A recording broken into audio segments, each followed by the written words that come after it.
Hello everyone, welcome to রিমাস kitchen and lifestyle. আজকে আমি বানাবো জিরা রাইস। তাহলে চলুন বানিয়ে নেওয়া যাক ভীষণ টেস্টি, একদম রেস্টুরেন্ট স্টাইলের, একদম ঝরঝরে জিরা রাইস।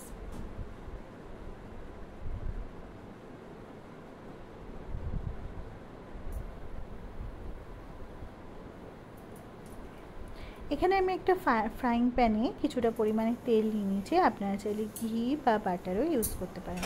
এবার আমি কয়েকটা কাজু বাদাম দিয়ে দিয়েছি, দিয়ে একটু ভালো করে ভেজে নেব। আপনারা চাইলে এর মধ্যে কিশমিশও অ্যাড করতে পারেন। তো এবার এটাকে লাল লাল করে একটু ভেজে নিয়েছি, এবার উঠিয়ে নেব। এবার সেই তেলের মধ্যেই আমি পরিমাণ মতন দিয়ে দিলাম জিরেগুলোকে খুব ভালো করে ভেজে নিতে হবে। গ্যাসের ফ্লেমটা কিন্তু আপনারা একদম লো রাখবেন। এবার আমি দিয়ে দিলাম কয়েকটা কাঁচা লঙ্কা। আপনারা আপনাদের টেস্ট মতন কাঁচা লঙ্কা বাড়িয়ে বা কমিয়ে নেবেন, তবে এই রান্নাটায় কাঁচা লঙ্কা দিলে ফ্লেভারটা খুব ভালো আসে আর টেস্টটাও একটু বাড়ে। এবার আমি দিয়ে দিলাম কয়েকটা কারি পাতার পরিমাণটা মোটামুটি আমি 1 মুঠো মতন দিয়েছি। আপনাদের কাছে যদি কারি পাতা না থাকে তাহলে অ্যাভয়েডও করতে পারেন, বাট কারি পাতা দিলে জিরা রাইসের ফ্লেভারটা কিন্তু খুব ভালো আসে। এবার আমি দিয়ে দিলাম সেদ্ধ করে রাখা ভাত। এবার আমি যখন এই ভাতটা করেছিলাম এর মধ্যে আমি পরিমাণ মতন নুন দিয়েছিলাম, আর ভাতটা যখন সেদ্ধ করেছিলাম তার মধ্যে কিছুটা পরিমাণে আমি তেল দিয়ে দিয়েছিলাম। তেল দেওয়ার ফলে ভাতটা কিন্তু একটার সাথে আরেকটা লেগে যাবে না। তো এবার আমি ভাতটা দিয়ে দিলাম, খুব ভালো করে এবার নাড়িয়ে ছাড়িয়ে নেব।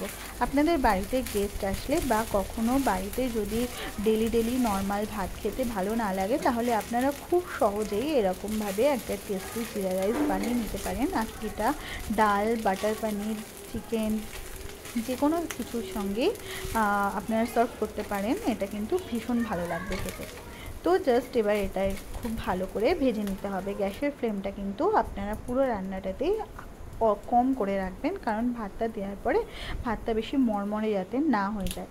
তো আমি এবার পরিমাণ মতন নুন দিয়ে দিলাম। নুন দেওয়ার পরে মানে ভাতে আমি নুন দিয়েছিলাম, বাট তাও এর ওপরে একটুখানি নুন দেওয়াটা দরকার ছিল টেস্টটা ব্যালেন্স করার জন্য। তো এবার আমি নুন দিয়ে দিলাম, দিয়ে এবার ওপর দিয়ে আমি কাজু বাদামগুলো ছড়িয়ে দিলাম।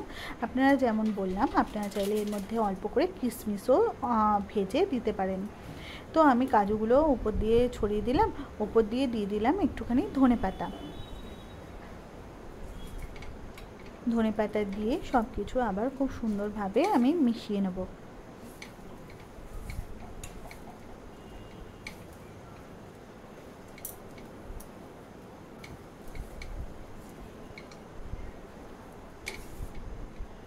খুব ভালোভাবে গ্যাসের ফ্লেমটা আস্তে করে ভালো করে ভেজে নিতে হবে। গ্যাসের ফ্লেমটা কিন্তু জোরে করবেন না, তাহলে কিন্তু ভাতগুলো নিচে লেগেও যেতে পারে আর মরমরে হয়ে শক্তও হয়ে যেতে পারে। দেখুন একদম ঝরঝরে রেস্টুরেন্টের মতন জিরা রাইস হয়ে গেছে না।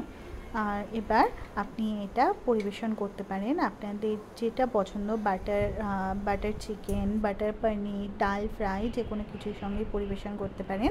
আর এটা কিন্তু ভীষণ ভালো লাগবে খেতে। আমার চ্যানেলটা যদি আপনাদের ভালো লেগে থাকে, আমার রান্নাগুলো যদি ভালো লেগে থাকে, প্লিজ আমার চ্যানেলটা লাইক, শেয়ার, কমেন্ট আর সাবস্ক্রাইব করবেন। Thank you for watching.